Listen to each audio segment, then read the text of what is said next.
Marcus Thompson adjusted his headset as the Black Hawk helicopter cut through the evening sky over the Colorado mountains. As the lead coordinator for emergency evacuations, he had overseen hundreds of rescue operations, but tonight felt different.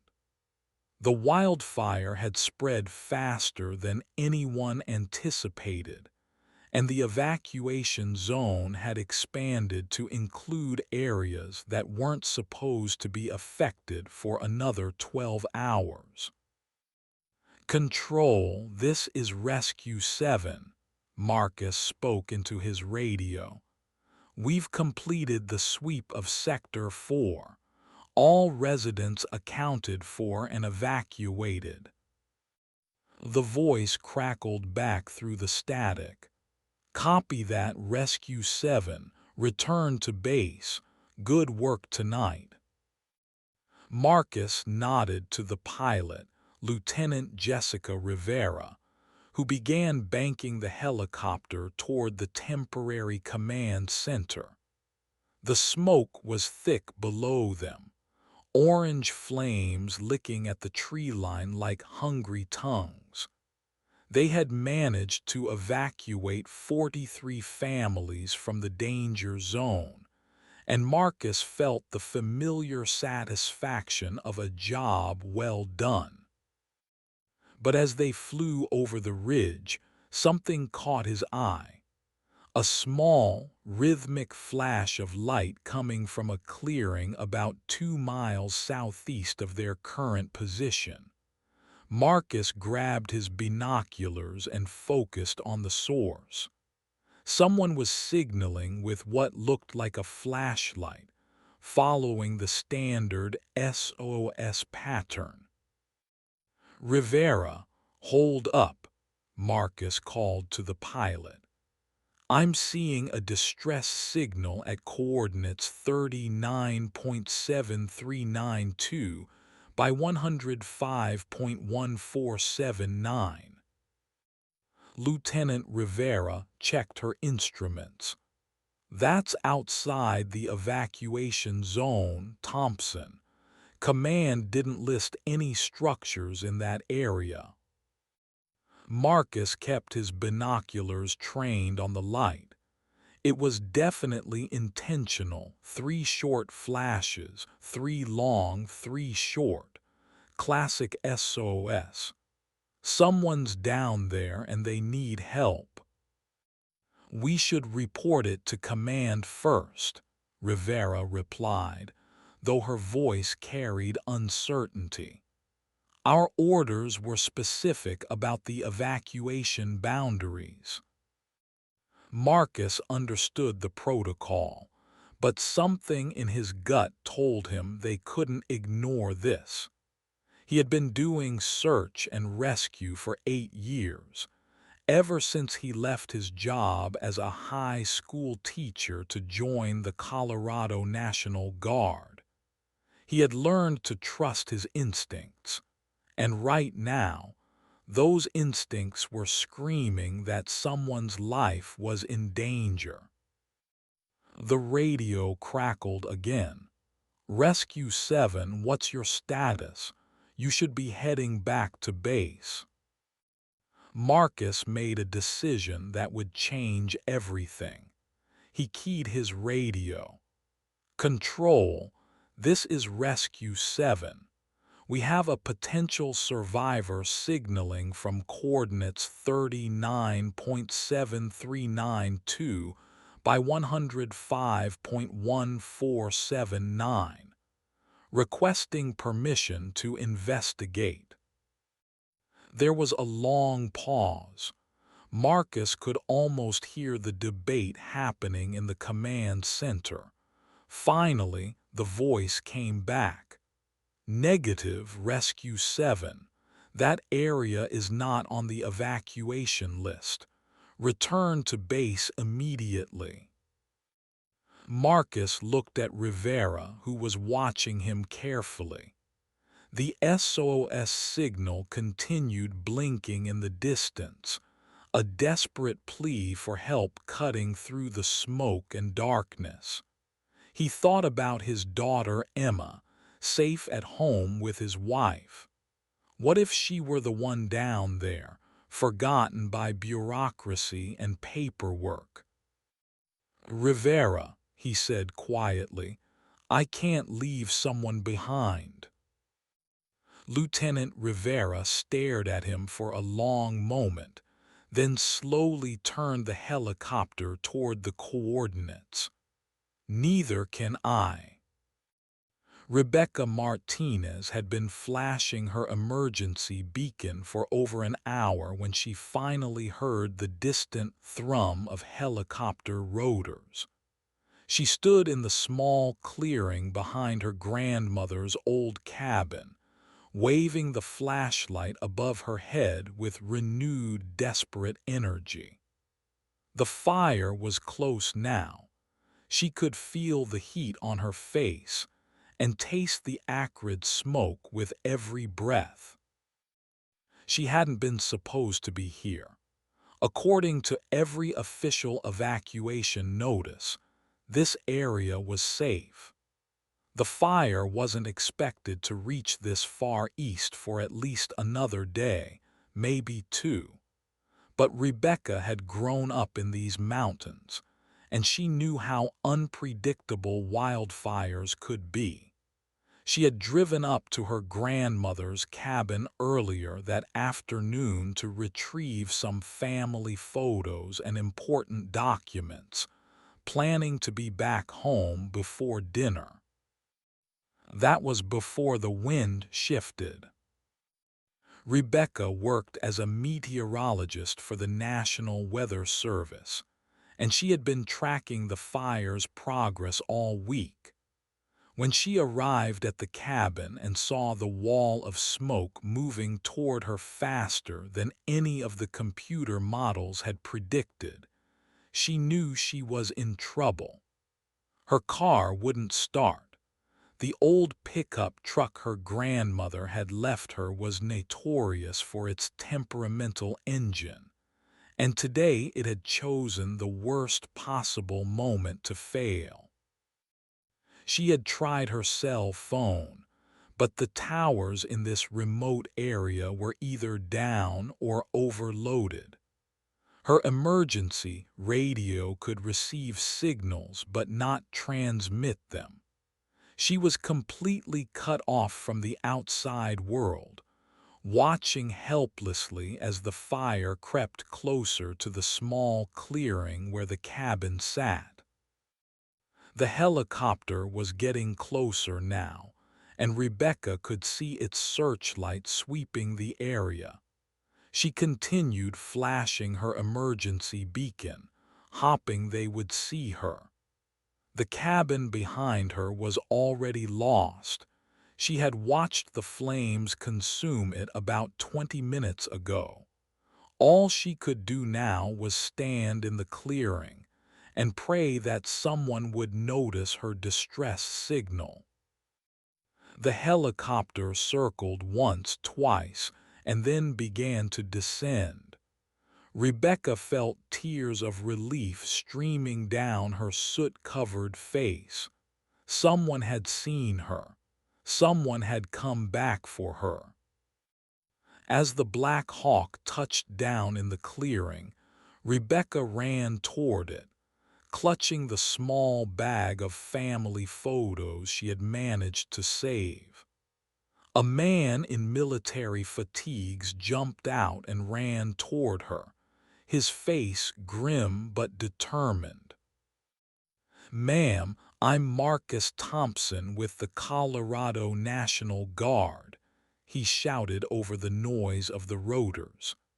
"We're here to get you out of here." Rebecca grabbed his arm. "Thank you," she yelled back. "I didn't think anyone knew I was here." Marcus helped her toward the helicopter, where Lieutenant Rivera was keeping the engines running. "We weren't supposed to," he replied, "but we couldn't ignore your signal." As they lifted off, Rebecca looked down at the burning landscape below. The fire had spread even further in the few minutes since the helicopter had landed. If Marcus and Jessica hadn't decided to investigate her distress signal, she would have been trapped with nowhere to run. Back at the command center, Colonel David Harrison was not pleased. He stood with his arms crossed, watching the situation monitor as Rescue 7's signal moved off course from their assigned flight path. The evacuation operation had been running smoothly until now, with all teams following their designated routes and protocols. "Sir," Sergeant Amanda Foster called from her position at the communications console. "Rescue 7 is reporting they've picked up a survivor from outside the evacuation zone." Colonel Harrison's jaw tightened. "That's impossible. We've accounted for every resident in the affected area.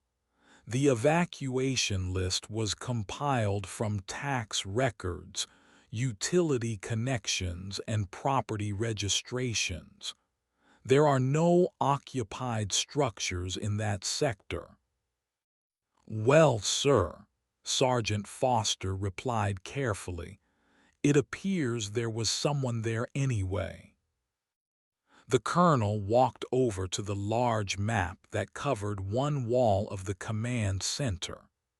Red pins marked all the known structures in the evacuation zone, and green pins showed the locations where residents had been successfully evacuated.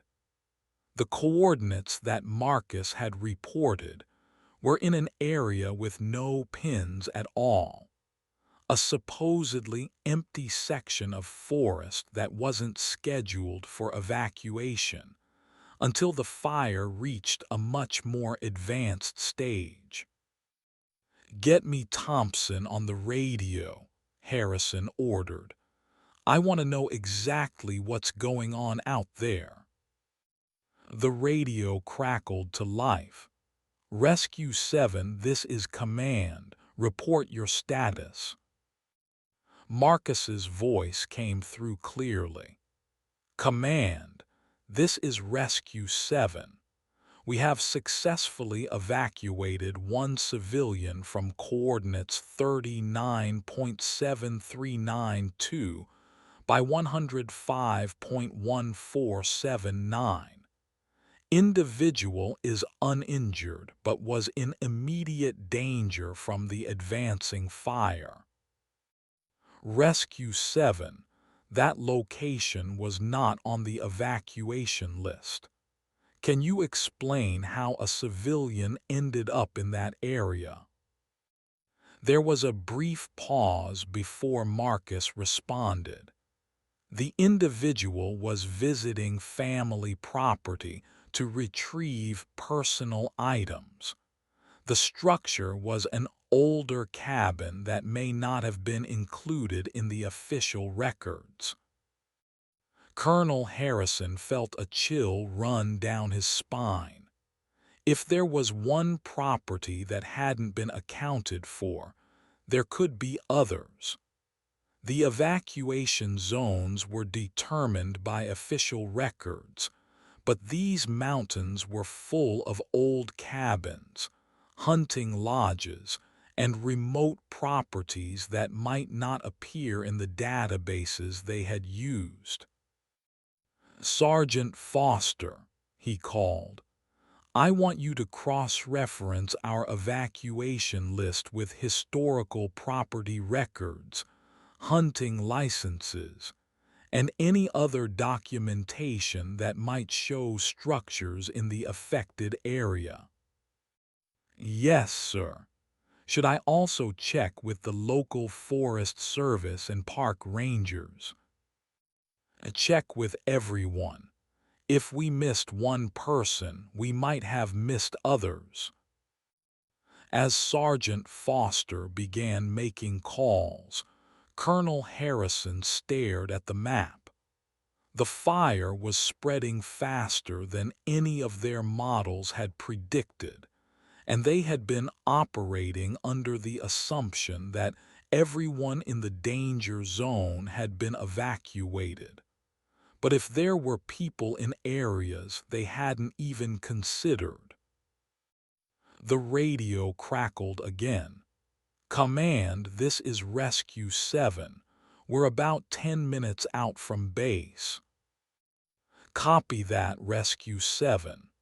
When you land, I want to debrief both you and the civilian you rescued. I need to know exactly what happened out there." Marcus looked at Rebecca, who was sitting quietly in the helicopter, still clutching her bag of family photos. She seemed calm now, but he could see the shock in her eyes. She had come very close to being trapped by the fire, and she knew it. "What's your name, ma'am?" Marcus asked, leaning closer so she could hear him over the helicopter noise. "Rebecca Martinez," she replied. "I work for the National Weather Service." Marcus's eyes widened. "You're a meteorologist." Rebecca nodded. "I've been tracking this fire all week. I knew it was moving faster than the official projections, but I didn't think it would reach my grandmother's cabin this quickly." "Your grandmother's cabin, is that the structure that burned?" "Yes, it belonged to my family for over 60 years. My grandmother built it herself after World War II." Rebecca's voice was heavy with sadness. "I went there to get some family photos and documents. I was only supposed to be there for an hour." Marcus felt a pang of sympathy. He had seen too many people lose their homes and memories to wildfires. "I'm sorry about your grandmother's cabin, but we got you out, and that's what matters." Rebecca managed a small smile. "Thank you. If you hadn't seen my signal."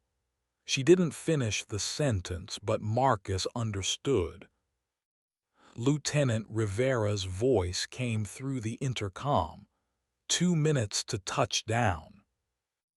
Marcus could see the temporary command center ahead. A collection of mobile units and emergency vehicles set up in a cleared area about 5 miles from the fire line. As they approached, he could see Colonel Harrison standing outside the main command unit, waiting for them. "Looks like we're about to have some explaining to do," Marcus muttered. Rebecca looked at him with concern. "Are you in trouble because of me?" "Don't worry about it," Marcus replied. "We did the right thing, that's what matters." As the helicopter touched down, Marcus helped Rebecca out and escorted her toward the command center. Colonel Harrison approached them, his expression serious but not angry. "Ms. Martinez, I'm Colonel Harrison. I understand you were in the evacuation zone when the fire approached." Rebecca nodded. "Yes, sir. I was at my grandmother's cabin retrieving some family items. I didn't realize the fire would spread so quickly." "Your grandmother's cabin, was it a permanent residence?" "No, sir. It was a family retreat. My grandmother built it in 1947, but the family has only used it occasionally for the past 20 years." Colonel Harrison's expression grew more concerned. Ms. Martinez, I need to ask you something important. Do you know of any other properties in that area that might not be on our official records? Any other cabins, hunting lodges, or structures that people might visit? Rebecca thought for a moment. There are several old cabins scattered throughout that area. Most of them have been in families for generations. They're not permanent residences, but people do visit them, especially during hunting season and summer months. The colonel's worst fears were being confirmed. How many structures are we talking about? I'm not sure exactly. Maybe a dozen or so within a 5-mile radius of where I was rescued. Some of them might be abandoned, but others are still used regularly. Colonel Harrison turned to Sergeant Foster. Get me a complete list of every property in the expanded evacuation zone. I want historical records, tax records, hunting licenses, camping permits, everything. And I want teams dispatched to check every location. As the sergeant hurried away, the colonel turned back to Rebecca. Ms. Martinez, I need you to help us identify these locations. We may have other people in danger that we don't know about. Rebecca nodded without hesitation. Of course, I'll do whatever I can to help. Marcus watched the exchange with a growing sense of vindication. His decision to investigate Rebecca's distress signal hadn't just saved one life. It had potentially exposed a much larger problem with the evacuation procedures. But he also knew that there would be consequences for disobeying orders, even if those consequences had led to a positive outcome. The next several hours became a blur of activity. Rebecca worked with Colonel Harrison and his team to identify every structure she could remember in the expanded fire zone. Using topographical maps and satellite imagery, they marked locations of cabins, hunting lodges, and other buildings that weren't in the official evacuation records. Meanwhile, Marcus and Lieutenant Rivera were debriefed about their decision to investigate the distress signal. Marcus was honest about his reasoning. He had seen an SOS signal and couldn't ignore it, even though it meant disobeying direct orders to return to base. Thompson, Colonel Harrison said after the debriefing, what you did tonight was both insubordinate and potentially dangerous.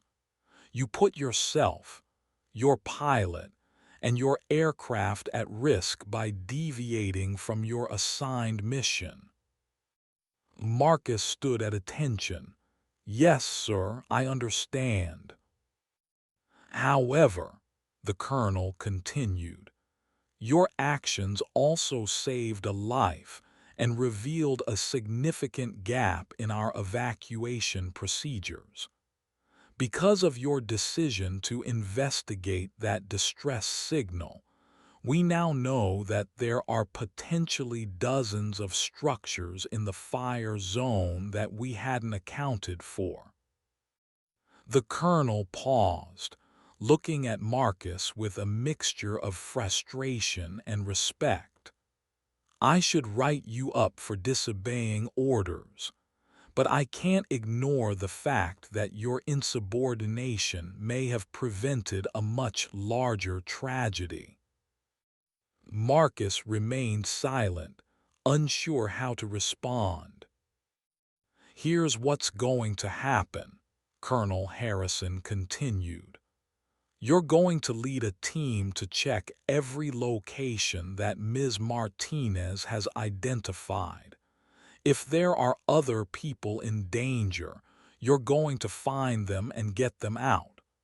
Consider this your chance to prove that your judgment was sound." Marcus felt a surge of relief and determination. "Yes, sir. I won't let you down." As dawn broke over the Colorado mountains, Marcus prepared for what would be the most important mission of his career. The fire had continued to spread throughout the night, and the weather forecast called for high winds that would make the situation even more dangerous. Rebecca had identified 17 potential locations where people might be trapped, scattered across a 20-square-mile area. Some of the locations were easily accessible by helicopter, but others were in remote areas that would require ground teams to reach. "Thompson," Colonel Harrison called as Marcus prepared to board his helicopter, "I want you to know that I've contacted the State Emergency Management Office about this situation. They're reviewing evacuation procedures statewide to make sure we don't have similar oversights in other areas." Marcus nodded. "That's good to hear, sir." "There's something else," the colonel continued. "Ms. Martinez has volunteered to fly with you to help identify the locations. She knows these mountains better than anyone, and she understands the urgency of the situation." Marcus looked over at Rebecca, who was standing near the helicopter wearing a borrowed flight suit. Despite everything she had been through, she looked determined and ready to help. "Ma'am," Marcus said as he approached her, "you don't have to do this. You've already been through enough." Rebecca shook her head. "If there are other people out there like I was, they need help. I know these mountains, and I know which properties are most likely to have people in them. I can't just sit here and wait." Marcus admired her courage. "All right then, let's go find them." As they lifted off, Marcus felt the weight of responsibility settling on his shoulders.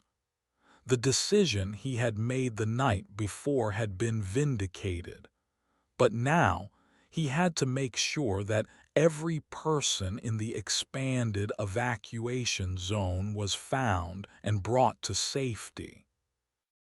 The first location on their list was a hunting lodge about 3 miles north of where they had rescued Rebecca. As they approached, Marcus could see smoke rising from the chimney, indicating that someone was inside. "There," Rebecca pointed. "That's the Morrison family hunting lodge. They've had it for over 30 years. Lieutenant Rivera brought the helicopter down in a clearing near the lodge, and Marcus jumped out to investigate. An elderly man emerged from the building, waving his arms and shouting something that Marcus couldn't hear over the helicopter noise. "Sir," Marcus called as he approached, "I'm with the Colorado National Guard. We're here to evacuate you from the fire zone." The man, who appeared to be in his 70s, shook his head vigorously. "I'm not leaving," he shouted back. This is my family's property. I've been coming here for 40 years. Marcus looked back toward the helicopter, where Rebecca was watching anxiously. The smoke was getting thicker, and he could see orange flames on the ridge line less than a mile away. They didn't have time to argue. "Sir, I understand this is your family's property, but the fire is going to reach this area within the next hour. If you don't come with us now, you're going to be trapped." The elderly man looked toward the approaching flames, and Marcus could see the resolve crumbling in his eyes. "All right," he said finally, "but I want to come back as soon as the fire passes." "We'll do everything we can to make that happen," Marcus promised, helping the man toward the helicopter. As they lifted off with their first rescued resident, Marcus felt a grim satisfaction. Rebecca had been right. There were people in areas that hadn't been included in the official evacuation, and without her knowledge of the area, they might not have found them in time.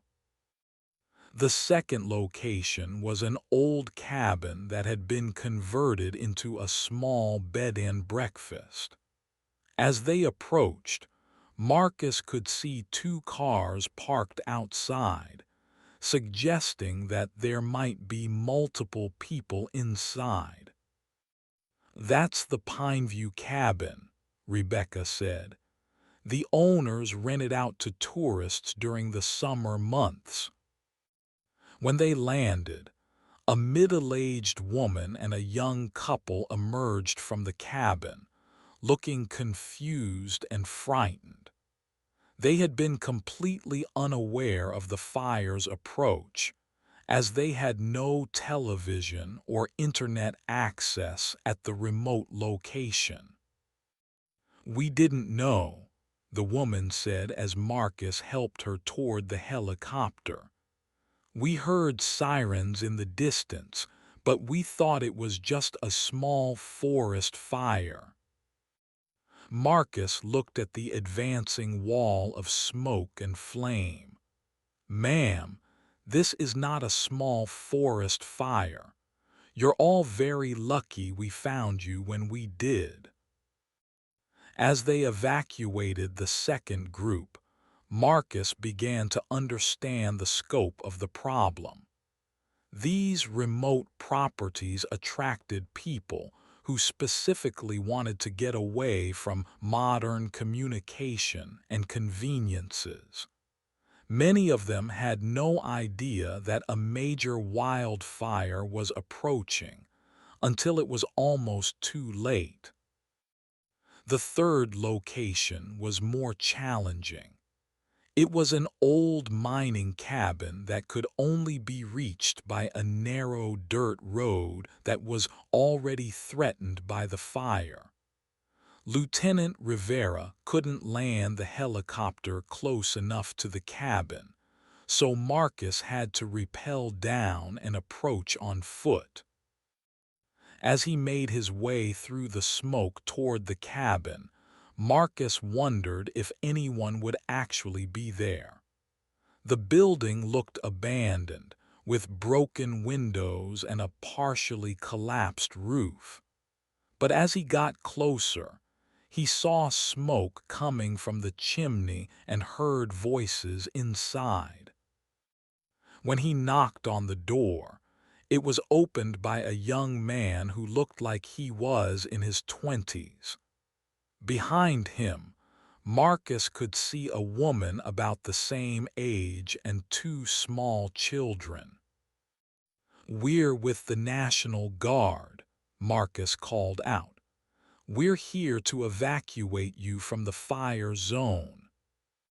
The young man looked skeptical. "Fire zone? We don't see any fire." Marcus pointed toward the ridge line, where flames were now clearly visible. "Sir, the fire is less than half a mile away and moving fast. You and your family need to come with me right now." The woman appeared in the doorway holding a baby. "Jimmy, look at those flames. He's right, we need to go." It took precious minutes to convince the family to leave, and even more time to get them safely to the helicopter landing zone. As they lifted off, Marcus could see that the fire had already reached the area where the cabin sat. "That was close," Lieutenant Rivera said through the intercom. "Too close," Marcus replied. "How many more locations do we have?" Rebecca checked her list. 12 more, but some of them are in areas that the fire has already reached. Marcus felt a knot forming in his stomach. They had been working for hours, and the fire was spreading faster than they could complete their rescues. At this rate, they might not reach everyone in time. "Rivera, what's our fuel situation?" "We need to refuel soon," the pilot replied. "Maybe 2 more stops, then we'll have to return to base." Marcus made a quick decision. "Rebecca, which of the remaining locations are most likely to have people in them?"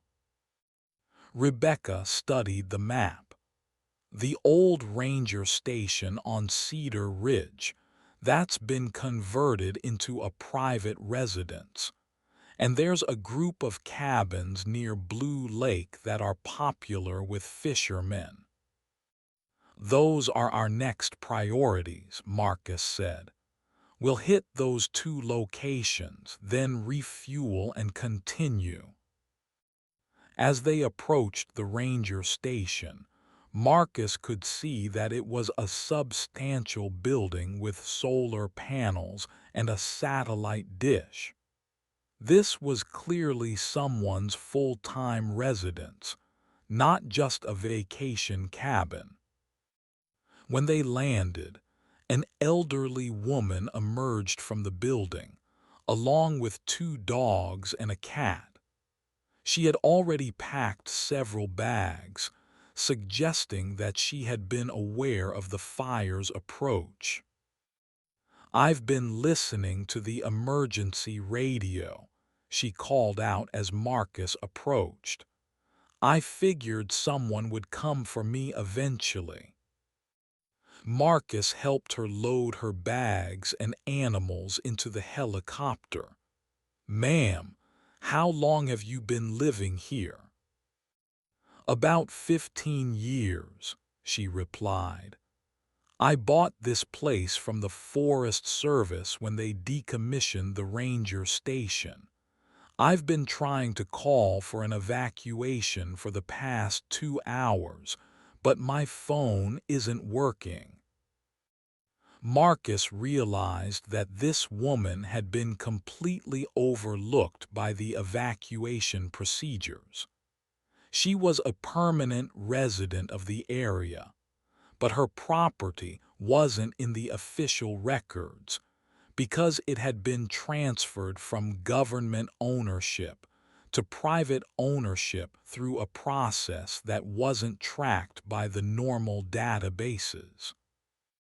"We're going to get you to safety," Marcus assured her.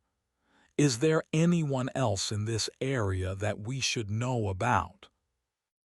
"There's a family with young children about a mile north of here," she said. "They have a cabin near the old mining site. I saw smoke from their chimney this morning." Marcus felt his heart sink. They had already planned to check the Blue Lake area, but now they had another location to add to their list, and their fuel was running low. Rivera, change of plans, he said. We need to check the mining site before we go to Blue Lake. As they lifted off, Marcus could see that the fire was now surrounding their current location. The ranger station would probably be lost, but at least they had gotten the woman and her animals to safety. The cabin near the mining site was harder to find than Marcus had expected. The smoke was so thick that visibility was severely limited, and the coordinates Rebecca had given him were approximate at best. They circled the area twice before spotting the structure hidden among the trees. When they landed, Marcus was surprised to see a modern log cabin with multiple vehicles parked outside.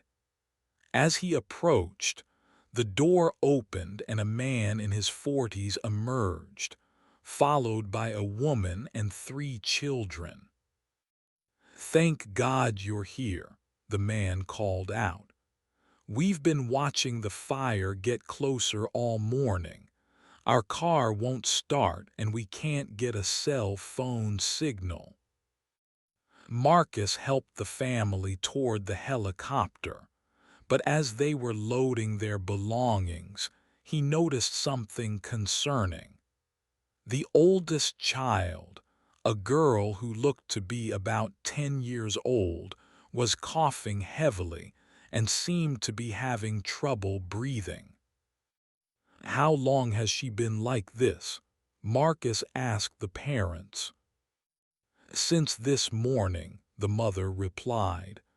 "I think it's the smoke. She has asthma and I forgot to bring her inhaler." Marcus felt a surge of urgency.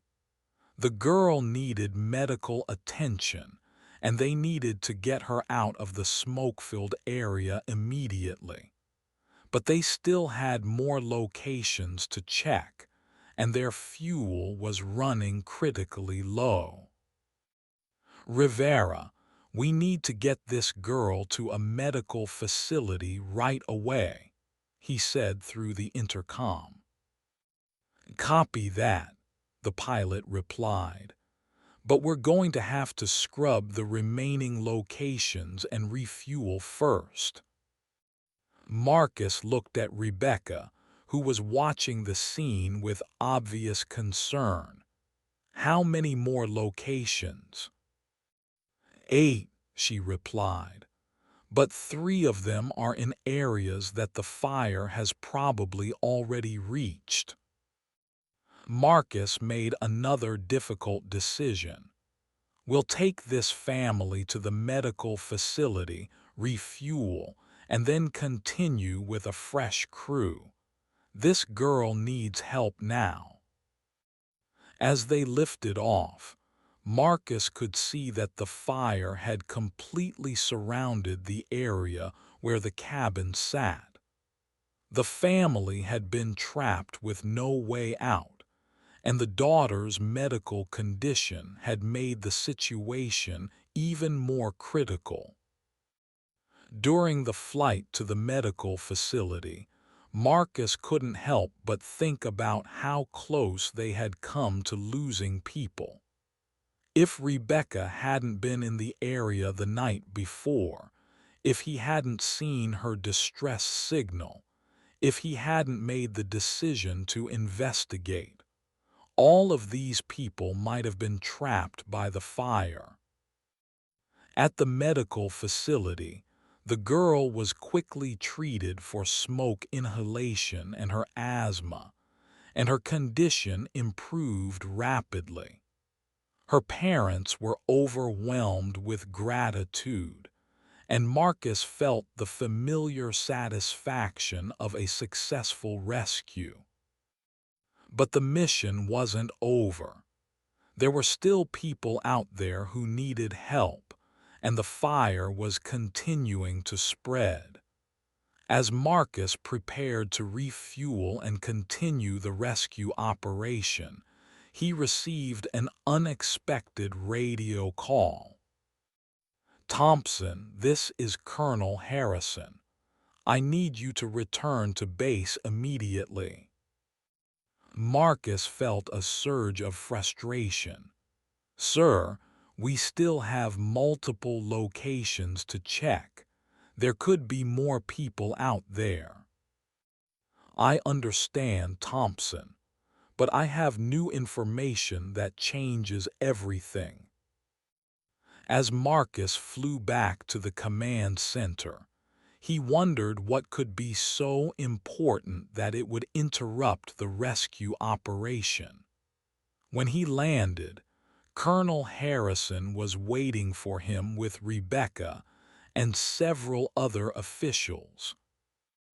"Thompson, Ms. Martinez has been working with our intelligence team to analyze satellite imagery of the fire zone," the colonel explained. "What she's found is going to change how we approach this entire operation." Rebecca stepped forward, holding a tablet computer. "I've been using thermal imaging data to track the fire's progression," she said. "But I also noticed something else. There are heat signatures from buildings that aren't on our evacuation list." Marcus looked at the tablet screen, which showed a false color image of the fire zone with bright red areas indicating heat sources. Among the expected signatures from the fire itself, there were several smaller heat sources that clearly represented occupied buildings. "How many?" Marcus asked. "At least 23 that we can identify," Rebecca replied. "And there may be more that are obscured by smoke or terrain." Colonel Harrison stepped forward.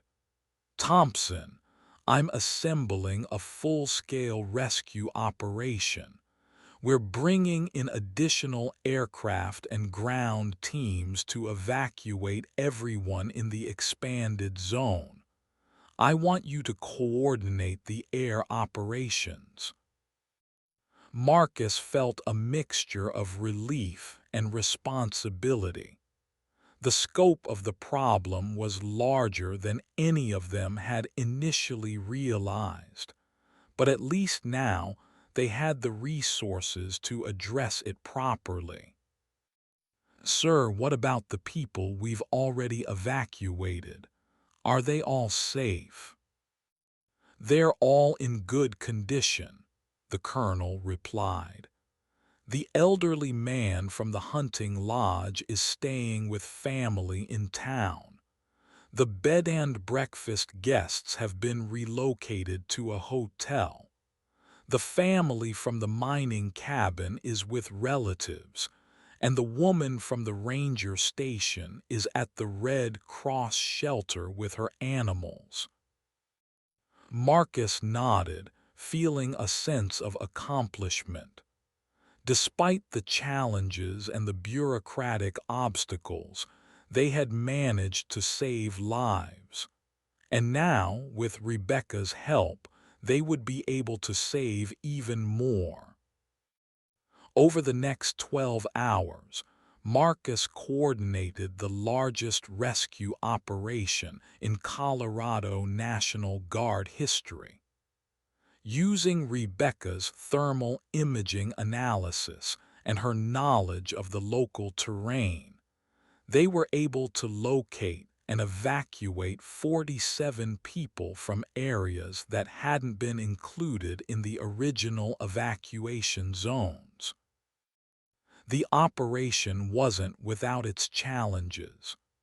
2 of the locations had already been overrun by the fire by the time rescue teams arrived, but fortunately, the residents had already self-evacuated. 3 other locations turned out to be abandoned buildings that were generating heat signatures from spontaneous fires, not from human occupation. But the vast majority of the locations contained people who had been completely unaware of the fire's approach.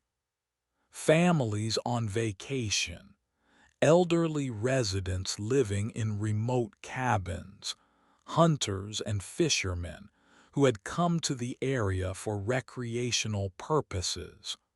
All of them would have been trapped if not for the expanded rescue operation. As the operation wound down, Marcus found himself exhausted but satisfied. They had saved dozens of lives, and they had done it by thinking beyond the official procedures and protocols. Sometimes, he reflected, doing the right thing required breaking the rules. Rebecca approached him as he was preparing to head home. "I wanted to thank you," she said, "not just for saving me, but for everything you've done today." Marcus shook his head. "I should be thanking you. Without your knowledge of the area and your work with the thermal imaging, we never would have found all those people. I keep thinking about what would have happened if you hadn't seen my distress signal," Rebecca said. "All those people would have been trapped." Marcus looked out at the smoke-covered mountains. The fire was still burning, and it would be several more days before it was fully contained. But at least they knew that everyone in the affected area had been evacuated safely. "Sometimes," he said, "the most important decisions are the ones that go against protocol. Last night, when I saw your SOS signal, I had a choice. I could follow orders and return to base, or I could investigate and potentially save a life." Rebecca smiled. "I'm glad you chose to investigate." "So am I," Marcus replied. "And I think Colonel Harrison is too, even though he'll never admit it." As Marcus drove home to his family, he reflected on the events of the past 24 hours. He had started with a routine evacuation mission and ended up coordinating the largest rescue operation in state history. He had disobeyed direct orders and potentially risked his career, but he had also saved lives and exposed critical flaws in the emergency response system. His daughter Emma was waiting for him when he got home, along with his wife Sarah. They had been following the news coverage of the fire and the rescue operations, and they were proud of what he had accomplished. "Dad, they're calling you a hero on the news," Emma said as she hugged him. Marcus smiled tiredly. "I'm not a hero, sweetheart. I'm just someone who saw a distress signal and decided to investigate." But as he sat with his family that evening, watching the news coverage of the rescue operations, Marcus realized that sometimes being a hero was exactly that simple. It was about making the right choice in a critical moment, even when that choice went against official procedures. The story of the Colorado wildfire rescue would eventually become a case study in emergency management programs across the country. The importance of comprehensive evacuation planning, the value of local knowledge in disaster response, and the critical role of individual judgment in life-or-death situations would all be analyzed and discussed. But for Marcus Thompson, the real lesson was much simpler. When you see someone in distress, you help them. When you have the power to save lives, you use it. And when the bureaucracy fails, you find a way to succeed anyway.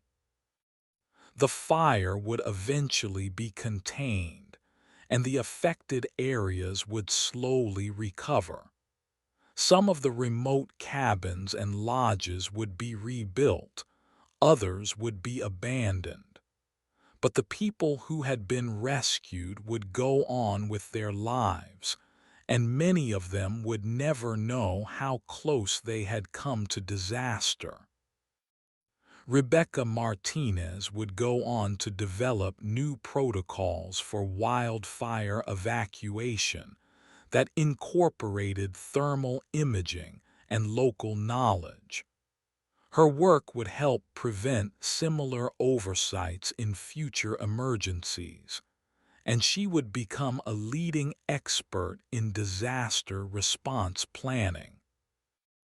Marcus Thompson would be commended for his actions during the rescue operation, and he would eventually be promoted to a position where he could influence emergency response policies. But he would never forget the moment when he saw that SOS signal blinking in the darkness and made the decision to investigate. Because sometimes the most important thing you can do is simply turn back when someone needs help, even when you're not supposed to, even when it's not on the roster, even when the bureaucracy says it's not your problem.